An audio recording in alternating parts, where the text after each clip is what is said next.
asked Ron if AI was going to eat his job for lunch, he said, yes and no.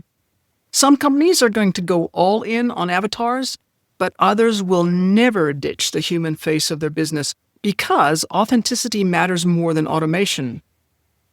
In today's episode, I'm talking with Ron Desi, entrepreneur, strategist, and founder of Growth Vids, about how video is evolving in the age of AI. We have a look at how business owners can avoid wasting money on dead-end video marketing, why just being on camera isn't enough, and the surprising role that Dungeons & Dragons plays in building empathy, connection, and even revenue. Ron also shares how he built an email list of 1,300 people in just 55 days using a cleverly crafted quiz. Ron brings a unique combination of business savvy and creative ingenuity. And with over a decade of experience as a video spokesperson and strategist, he understands what actually works when it comes to using video to generate leads. Plus, his thoughtful take on AI, authenticity, and adapting in uncertain times offers exactly the kind of grounded, real-world insight that today's online business owners need.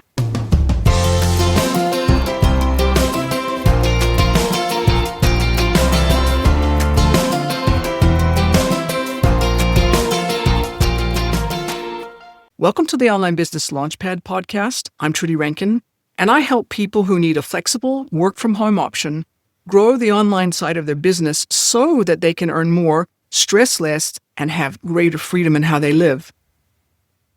So, welcome to the podcast, Ron. Thank you for being here. Thanks, Trudy. It's a pleasure to be here, and I'm glad we could figure out the time zone difference because I know there's a challenge there. So thank you so much for having me. Time zones are always a challenge, but it's good. We finally managed to make this thing work. And just for the benefit of our listeners, can you just really briefly explain what you do?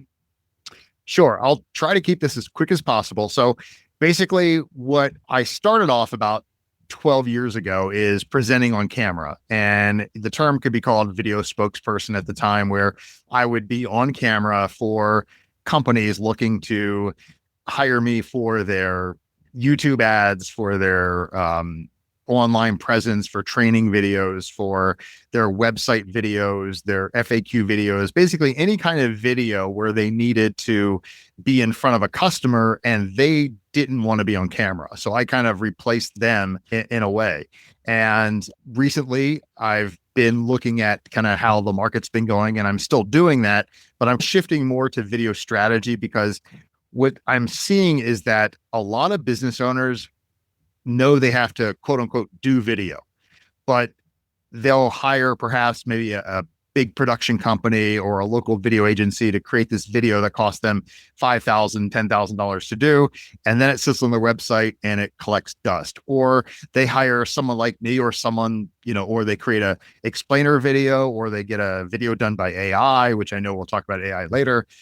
And they put it somewhere on YouTube or whatever, but then it falls flat. They don't know what to do. So I'm kind of changing my strategy. My bread and butter is still being on camera, but I'm looking at, from the strategic standpoint, how can business owners utilize video to get leads? Because that's really what it's all about. If you're not using video to get leads, it's really, there are other ways to use video, but for most business owners that I've talked to, that's what they want. They want their video to be that sales agent that is there 24 hours a day, 7 days a week.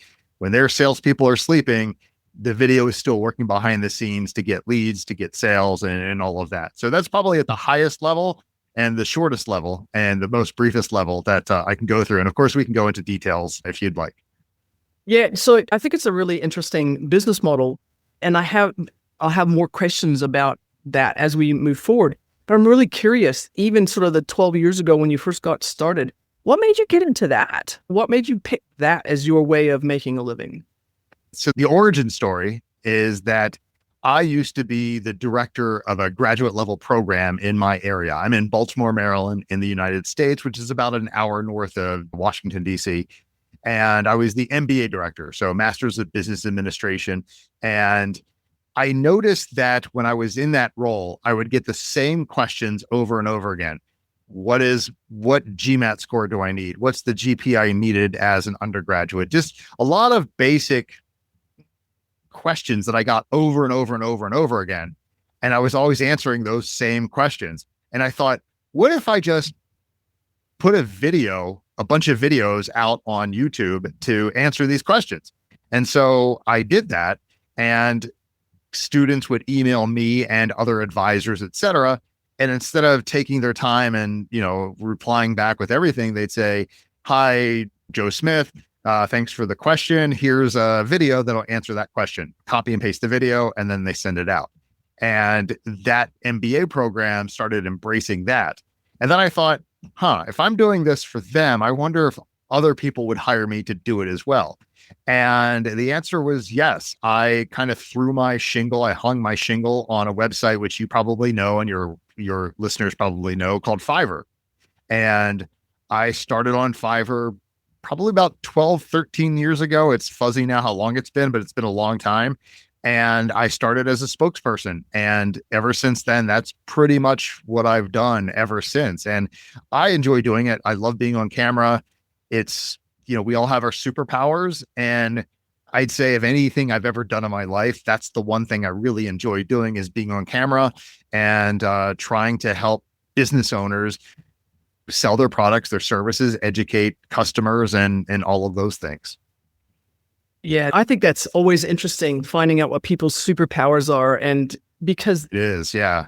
Once you learn to hone in on to what that is and figure out how to use it in a way that's going to help support you, it's just kind of almost magic, but not really. Yeah, yeah, right. Because a superpower is only a superpower when you actually use it, because you can be good at something, but you can't be great at it unless you practice it and do it and work at it.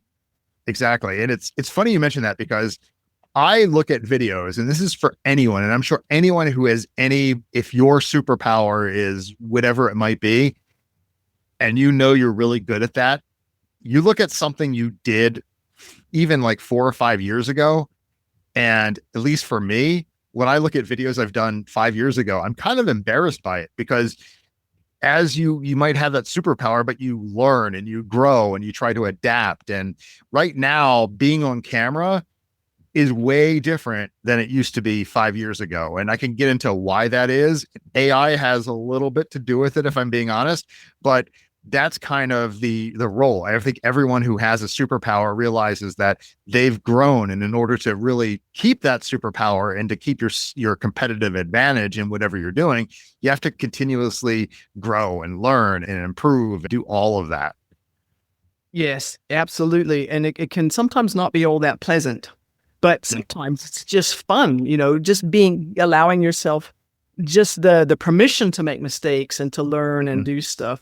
I'm really curious. I want to get into the AI side of things, because one of the questions that I had when I was doing a little bit of research was, if you are the person who's being the spokesperson for an organization, and typically that video that gets created could go up in lots of different places, but it's typically going to go up on YouTube, but it could go up on LinkedIn. It could go in other places as well. How are you thinking about, I'm going to split this question into 2 bits. First of all, you think that AI is going to eat your job for lunch? I'll start with that one. Okay. So I will say, I'm going to be ambiguous. I'm going to say yes and no, but I'll give you the reasons why. I will say yes, because there are a subset of business owners and companies that would replace a spokesperson, a real human spokesperson, for an AI avatar. And I think, to be honest with you, I think in some cases they are something that you should use. And I think that will displace some of the work that I do. Because I'll be honest with you, I have seen my sales go down, which is one of the reasons why I'm kind of pivoting to this more strategic compartment of video. But there are other companies, and I think, and of course, this is all my own philosophy. I'm sure, Trudy, you've listened to podcasts, and many other people have had this philosophy that in a sea of AI, how are you going to stand out? And one of the ways to stand out is to be authentic, to be, a human on camera. And I think that's what people are looking for. And I think as AI continues to march forward, and it will, I think there's going to be this yearning for just that human connection. And a lot of my clients now, because I've kind of found myself in a weird position where I'm the face or the creator for many business YouTube channels. And I've asked them, at the risk of giving them the idea of firing me and finding an AI avatar, I've asked them, why don't you just use an AI avatar? You could probably save a lot of money every month. And they specifically said that they would never do it because it's not authentic to their customers. They feel that they need to put an authentic presence online that's real in order for them to get the customers they want. And, I work with law firms. I would work with a large, what's it called? A concrete coating company. And so these are larger companies that realize that their customers, there's no way they're going to buy from an AI avatar, which right now looks great, but still kind of has that little bit of an uncanny valley to it. Mm-hmm. And I think that's what's going to happen. I think they're going to be those businesses where they have a type of customer who they would never put out an AI bot, so to speak. And a good example is, let's say I've seen now that AI bots can call customers and, they can have conversations with customers. I've seen some wild Black Mirror kind of and Twilight Zone kinds of things. And I think in certain ways, I think that's good for certain markets, but I can guarantee that a high level executive C-suite sales opportunity, they're not going to give to an AI bot. They're just not. So I think that there is that bifurcation of who's going to use it. And also, like anything else in life and in business, you're going to use the tool that's going to be most effective for what you want, what goal you want to achieve. So I don't know if that answers the question. I hope it does, but that's kind of my philosophy on AI and whether it'll put me out of a job. And like I said, I've definitely seen a decrease in the number of the orders that I've gotten. And there are actually other factors as well. Specifically, a lot of owners now want to be on camera themselves because of that authenticity factor we talked about. It's probably much better for, let's say, you, Trudy, to be on camera for your business than to hire someone to do it for you. But the people who hire me, they just either don't have the time to be on camera. They don't want to be on camera. They're embarrassed to be on camera. They don't want to deal with all the lighting and everything else. So hopefully that answered your question. I'll stop now because I can keep babbling. No, I think it's really valid because, there's lots of reasons why people might not want to be on camera. You can go onto YouTube and see so many videos about how to make faceless videos. And they don't work to a certain extent in certain contexts. They do. But you're right. I was just thinking when you were saying that about lawyers, I'm pretty sure I would not hire a lawyer based on some sort of AI avatar because there's too many stories around of where AI's gotten it wrong when it comes to the legal side of things. It's like, don't take the risk.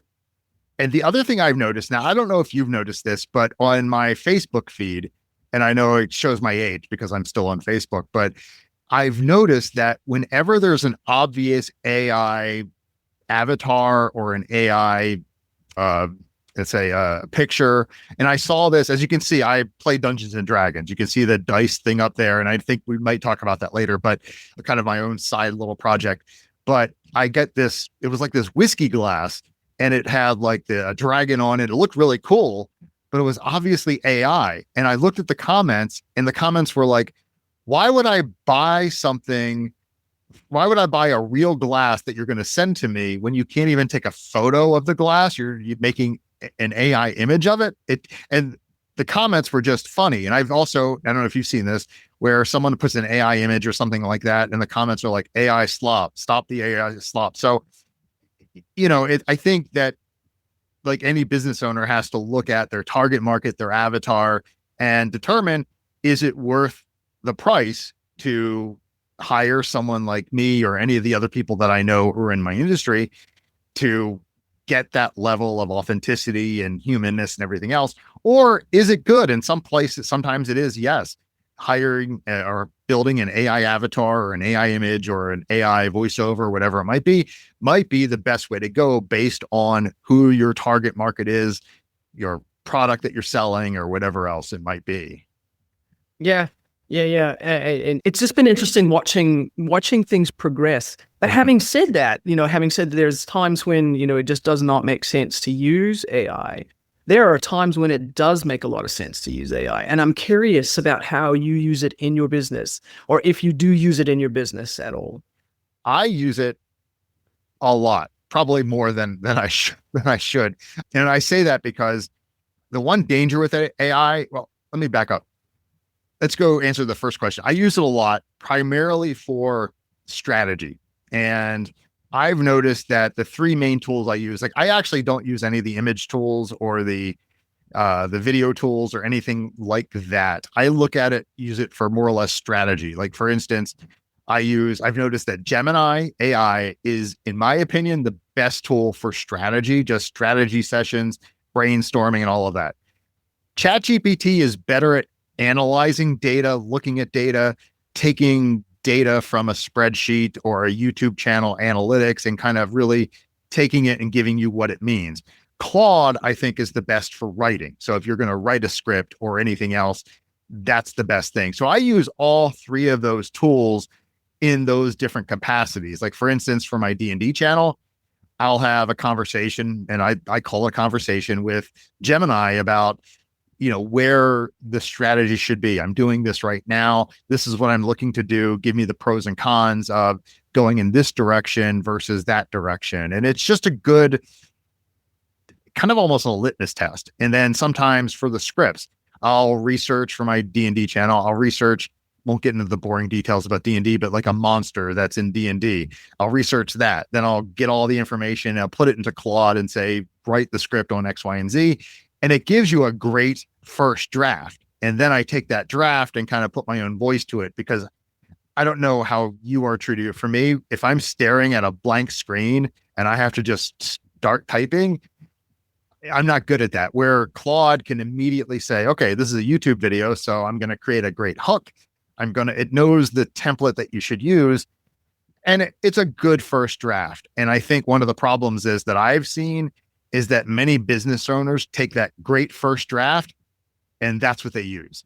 And it becomes very obvious that it's an AI written script or a LinkedIn post or Facebook post or whatever else it might be. So that's how I use AI, at least at the 30,000 foot level. Yeah. And I think it's smart to do that. I think for me, certainly, I use AI a lot as well for strategy, for the analytics side of things, just getting it to analyze certain data, but also in terms of process flows. But the one thing that I've been sort of really enjoying and getting into a lot more is using custom GPTs to enable people to do things they couldn't do otherwise, or they would really struggle to do otherwise. Because I coach people on how to create their own business and that process of building it, setting it up, and all that, and have a subspecialty where I work with people who are carers or caregivers, or they have a disability. And sometimes the disability can be really limiting in how fast you can do some things. And you know how frustrating it is when you're trying to keep up or trying to build a business and you need to move quickly, but you can't because of certain factors. Then Very true. Then the GPT side of things can really, really liberate you. It's really fascinating. But at the same time, you do, we could talk AI this whole yes, time. we can. Yeah. But one of the reasons that I wanted to chat with you today is because you and I are both in Pat Flynn's SBI community. Yes. And we've both been there for a while. I certainly get a lot of value out of it, and I suspect you do as well. I do. Yeah, but one of the things that I noticed is that somebody else commented this and said that you ran workshops or game nights or whatever for and D&D. For anybody who doesn't know, D&D means Dungeons and Dragons. Yes. Yep. And you do it with people or teenagers that are autistic. Is that correct? Yes. So basically what I do is I run a D&D campaign. It's every Monday or every other Monday. And it's a group of 4 individuals who are young adults between the ages of 18 and 20, around that age group. And they are on the autism spectrum. And each one of them is on different levels of it. And I met them, believe it or not. So in the United States, there's this coffee place called Panera Bread. If you're in the US, you probably have heard of it. It's probably one in your city or many in your city. And that's where I like to go to do laptop work, because I can just get my coffee, I can sit down on my laptop and go to work. And I guess it was about a year ago, these group of guys and their, I guess it would be, what do you call it? Their, not their caregiver, but yeah, anyway, the person who the case manager, that's right. So the case manager was there and brought in these group of guys. And at first, I was just ignoring, they were doing their thing. I was doing my thing. And then I got to know them just as, individuals. And we talk about movies and sports, what they like, what they didn't like, and all those kinds of things. And, we developed a kind of a friendship. And I one day brought out in Dungeons and Dragons, which is a role-playing game, that there's this thing called the Monster Manual, and it's got all of these monsters. It's like 400 some pages of various monsters from in the game. And when I brought it out, they were like, "What's that? What is that?" And I, showed them, and they were like falling all over it. They loved it, whatever. And then I thought, I wonder if I could play the game with them. And one last point of reference is I used to play as a kid. I'm 50, almost 53 now. I played when I was like 10 to 15 years old. So we're talking a long time has passed. So I really have kind of forgotten how to play the game. So I thought, well, maybe a good way for me to relearn the game, a good way to connect with this group of guys, give them something fun to do, introduce them to the game. And there have been studies and research that's been done that Dungeons and Dragons has a lot of really, and I didn't know this at the time, a lot of good benefits for individuals who are on the learning differences spectrum, or even people who are in elder care, people who have Alzheimer's or dementia. It's, for some reason, the way that you play the game, it's really good for that type of interaction, that type of learning. And so, long story short, I did the volunteer application, got all that done. And now we run these campaigns, and it's been great. It's been great for me because I'm learning the game. I'm playing the game. It's great for them because they're having a lot of fun doing it. And, it's something fun that I've really enjoyed doing. I think that's really cool, because blast from the past for me is that I learned about D&D when I was at university. And I used to really? go on Sundays, I would go with some friends and we would play D&D, and actually probably doesn't even mean anything to most people, but I actually used to play at D&D with the guy who started Wizards of the Coast. Oh, really? And he was that's he cool. was just a teenager in high school at that stage, and yeah, it was just really fun. It was just really casual. And so when I finished university, obviously married and moved away, and just didn't even think about Dungeons and Dragons, except for I thought it was pretty cool. I really enjoyed the imagination side of things until we married, had kids grow up, moved away, and our daughter and her husband got started playing Dungeons and Dragons. And so whenever I go with them, I always join in the games. And I'm like you, I'd forgotten all the rules. I'd forgotten everything. So I had to, start creating characters. Anyway, long story short, it is a really interesting game. And I really do, like you said, there is something there about it that there's enough of a framework there to provide guidance, but there's so much scope for using your imagination.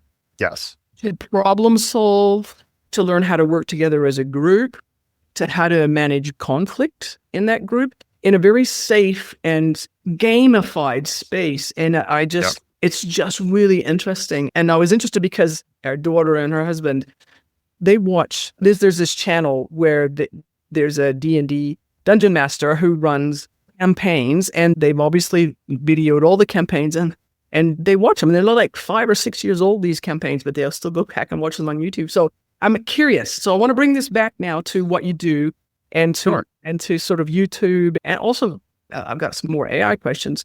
But when you do your campaigns and you have a channel, do you monetize that channel? So that's interesting. So a quick history of the channel. I started it it's almost the 1-year anniversary. And I started to get back into D&D of like June or July of 2024.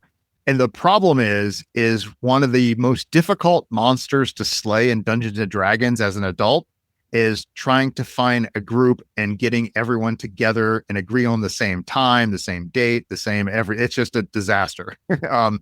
So I couldn't find a group to play with. And even now I'm still struggling. Besides the group I play with as the dungeon master, I'm trying to find a group that plays as a player. And I'm still having trouble doing that. But I thought, how can I be in the hobby, but at the same time, I don't have a group? How can I do that? So I decided to start a YouTube channel, and I am now at almost 5,000 subscribers. And I don't know when this will go live, but I can almost imagine that if it's a month from now or 2 months, it'll definitely be above 5,000. And I'm starting to get to that point where monetization, I'm well over the 1,000 subscriber mark, and I'm about halfway through the 4,000 watch time hours. So that's one part of the monetization I'm looking at. The other side of the monetization is, and I think that this is really important for all business owners. I know we're kind of geeking out on D&D, but to bring it back to tangible business, I decided, as you know, Pat Flynn, other podcasters, they all say you need to start an email list. And the biggest regret people have is I never started an email list. And so I thought, how can I start an email list? And as I continue to think about it, with brainstorming with AI, and it came up with some things and nothing was hitting. And then I thought, you know what? One of the things I like to do is create characters. When I was younger, I loved creating the characters. And part of the character creation process is, what class are you?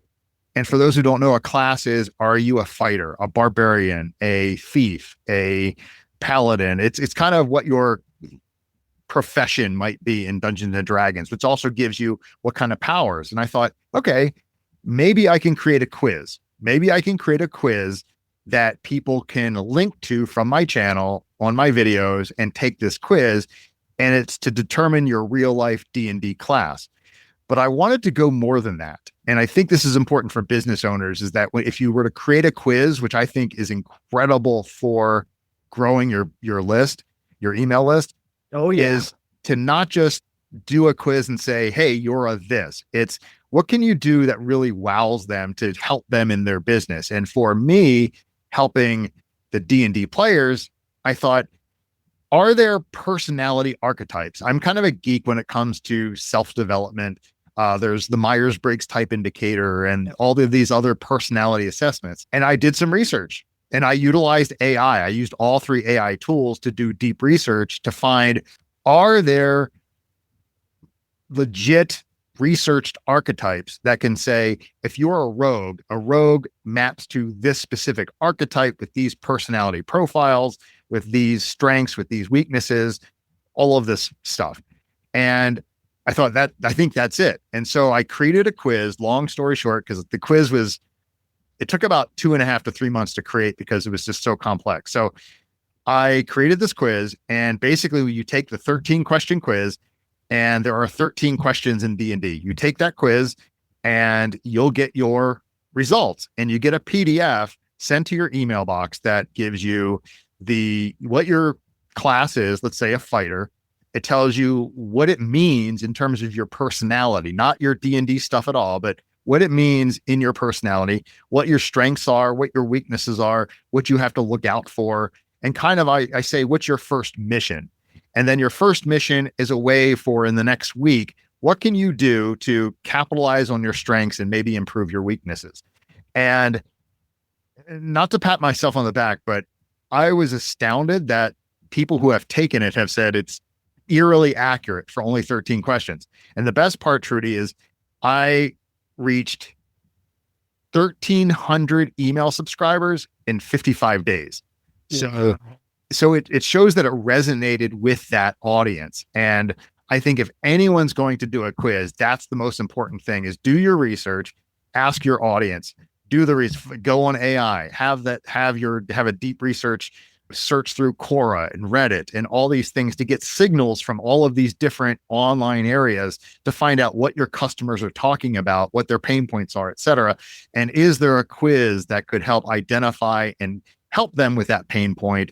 Because people, if you do the right quiz, they love taking quizzes and getting their answers. So I'll stop there. And if you have questions, I'd be happy to answer. But I'm trying to turn that obviously into an email list. I'm working on my first product for that group. And I think it's just a matter of my goal, if I'm being completely honest with you, is by the time I'm age 60, I'm looking at YouTube as a long-term game. I'm almost 53. By the time I'm 60, I want to be making a full-time income on YouTube, a healthy income. My stretch goal is within 5 years. So by the time I'm about 57. So that's my goal. And given what's happening so far, it's heading in that direction, and it's a lot of fun. I love doing it. So it's also, to be honest with you, a little bit of a distraction to my other stuff, because I love doing this stuff so much more. It's great. I think that's amazing because, I mean, you're probably aware that I'm into quizzes in a big way. And I think quizzes are one of the best ways to get leads. And I think that we're now getting to the place where we can merge quizzes into customized GPTs and things like that, and doing some thinking and some strategizing and some work around that as well. But that is amazing. That's a really good result, getting that many people onto your email list in that short of a space of time. It says a lot for the quality of your quiz, because because you've got the curiosity hook, and people are thinking, well, how is this going to help me? It's fun. Yeah. All those things that make for a good quiz, and getting people to actually do your quiz. So I think that's actually brilliant. And I'm just curious, as you went through that process of creating the quiz, and I know a lot of people want to do a quiz and they don't, because they think it's just too much work, and it's too much effort. It takes too long. And you said it took you 2 to 3 months to do the background research and all of that. How did AI help you, or did AI help you speed up that process? Yeah, it did. It helped me speed up the process because there would be no way I could have the time. And when I say 2 to 3 months, that's not like full time into it. It's like I have my job that makes me the money stuff. So it's, a couple hours here, a couple hours there. So it's not like a dedicated full-time effort to get the quiz done. So, but with that said, there's no way I could have done the research to find the personality archetypes, or actually just even go back to find, because one of the things I love about deep research is it'll go out to all of the online communities where there's all the chatter. Your customer right now is chatting on Facebook groups. They're all chatting in Reddit. They're chatting in forums. They're talking to various things across the spectrum on the internet. What deep research can do with the right prompt is go out there, search for everything. You tell it exactly what you're looking for and give it context. I said, I'm looking to find a quiz that, will be beneficial. And, what are some of the things, and I can't remember exactly what I said, but what are some of the quiz ideas? What's some of the pain points that a lot of D&D people are talking about? Or what is the chatter out there when people talk about what exactly, what's my D&D class, or what monster am I, or those types of things. So you can use AI to speed up that process like it's never been done before. For me to go out and do that, A, it would take forever. B, it wouldn't have been as thorough because I probably wouldn't have had as much time. I would have looked at a few Reddit threads, a few Quora questions, or whatever it might be, go to a couple forums online, and then make an assessment from that.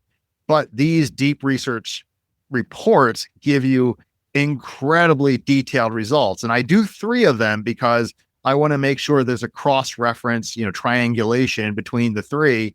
For one, for accuracy, and 2, a lot of the AI tools will miss certain things. So I want to see where other tools pick up.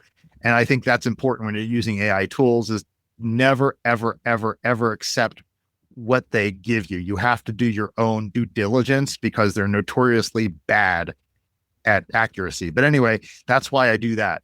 And then from that standpoint, I use primarily Gemini for the strategy behind the quiz, trying to come up with the archetypes. I would load in my process at a high level is I would take some of the research reports that I found. They're actually peer-reviewed research reports or journal articles I found, fed them into Gemini, fed some of the deep research stuff into Gemini. all the stuff I could find about mapping D&D classes to personality archetypes, put it into Gemini. So whatever business you're in, you do the same thing. You find it, you put it into Gemini, and then you say, okay, this is what I'm looking to do. Let's get started. And what you really want to do, and I think the power of AI comes from, I always say, let's get started, but make sure, ask me questions. What questions do you have for me to make sure you're giving me the best results possible? Because sometimes AI, as you know, you put in a prompt, it'll just spit out whatever.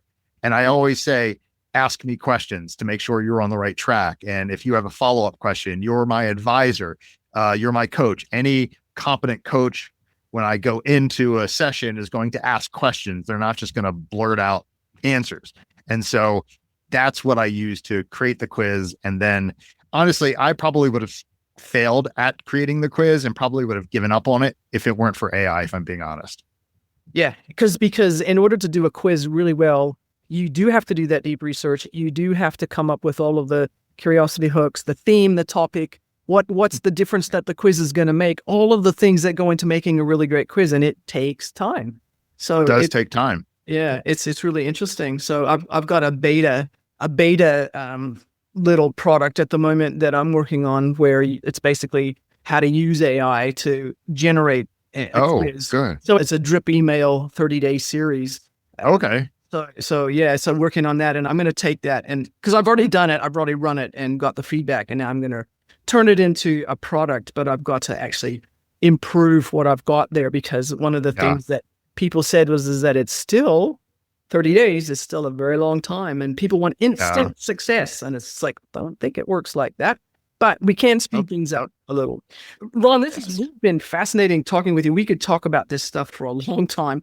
But I'm curious. I'm curious because you've got a long history as somebody who's run their own business. You've made the switch from corporate, from academia to running your own business, and now you're pivoting again, and you're going to keep pivoting, and you've got some goals ahead of you that you want to achieve. And for those people who might be not quite as far along as you are, could you maybe just share 2 or 3 tips that have helped you along the way to A, figure out what to do, and B, keep going when the going gets tough?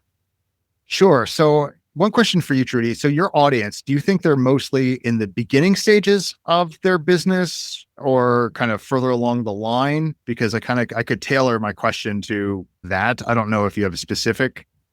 Yeah. So it ranges.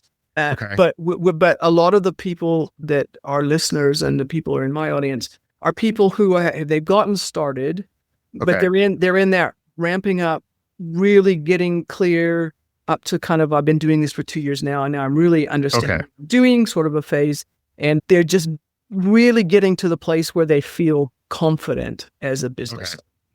Okay. No, that really helps. So it's beyond just someone who's just starting. So I would say the most important thing, and I hate to bring it up again, but I have to, because it's the reality we live in, is you have to look at AI and you have to look at what it means for your business. And I don't say that to scare people, because you just have to realize that things happen, change happens. And I think that any business owner has to realize that change is going to happen and you have to adapt to that change. Change has been happening since we first walked upright. And the only challenge now is it's happening faster than I think sometimes our brains can even keep up with. And I think that we have to be able to pivot, to be able to move. And the moment that you stop looking at where your market is going and you kind of, and I hate to use the term sit on your laurels, but if you do that, that's when the danger happens. And I'll admit, I was going to be in that danger. I mean, if I didn't see that, was it to look at the tea leaves or read the tea leaves probably about a year ago, I wouldn't be in the position I'm in now. You have to make sure that you're reading where you're going, or read where the technology is going, where social society is going, where all of that is going, where your customers are going, and then try to adapt. And sometimes it's just a little adjustment. Sometimes it's massive. For me, I think that this is massive, doing the strategy side. I mean, I've always done the strategy, but it was always baked into me being a on-camera presenter and then working with my client to say, okay, so now I'm doing this video for you. Let's talk about how to really get leads for your customers. Now it's the reverse. It's okay, so let's talk about how we're going to get leads for your customers. And then we'll talk about video and, in terms of, well, how video can get leads for your customers. Then we'll talk about what kind of video. It's completely independent of me being on camera at this point, because, someone may have a target market that's doesn't want some guy with a bald head. It's 53 years old. They may want someone younger. So all of that to say that you just have to pivot and be ready for all the changes that are going to happen. And, I think that's probably the biggest thing I could say about all of this, because there's going to be a lot of change that's going to be happening. And I think we just have to be on our toes as AI continues to march forward. Yeah, absolutely. 100%. Because what you're saying about change is that it's real, it's happening. It's more about, instead of throwing your hands up in the air and going, the sky is falling, it's about going, well, how can we adapt? How can we adapt? So and truly, it's sorry to interrupt. I was just gonna say, it's so easy though, because even for me, there have been times when I'm like, it's like, do I really want to do all this? It's sort of like, do I really want to do it? And it's so easy just to say, oh, AI is just going to take over. But if you want to survive, you have to move forward. And society has always done this. It's the thing with the buggy whip manufacturers went out of business once the cars came out, kind of thing. So, we all have to adapt what we're doing. And sometimes we may not like it, but we have to do it in order to survive and thrive. Yeah, 100%. That is so true. So, Ron, it has been really lovely speaking with you. If people were interested in reaching out to you, or maybe even with working with you, where's the best place for them to go? So I would say the best place to go is to go to my website, growthvids.com. It's one word, growthvids.com. You can also reach out to me directly, ron@growthvids.com. And if you want to check out my Dungeons and Dragons channel, if you happen to be in the hobby or you're just interested, go to YouTube and type in Dungeon NOOB. So check that out if you're interested in D&D at all. Okay, fantastic. I'll make sure that I put those into the show notes. But once again, Excellent. Ron, thank you so much. Thanks, Trudy. I appreciate your time and have a great one. If you've been wondering how to make your videos work harder for your business, or even just where to start without wasting money, Ron's insights were pure gold. And if you're anything like me, you might be rethinking how to use AI in your workflow without losing that all-important human touch. Remember to hit that subscribe button and leave a review. It helps more people find the show and get the advice they need to build a flexible online business they love. And hey, if you want weekly tips, behind-the-scenes updates, and expert advice in your inbox, plus a few short stories about what's happening in my day that relates back to your business, I've got a newsletter just for people building the online side of their business. So head over to onlinebusinessliftoff.com/newsletter to sign up. That's onlinebusinessliftoff.com/newsletter to sign up.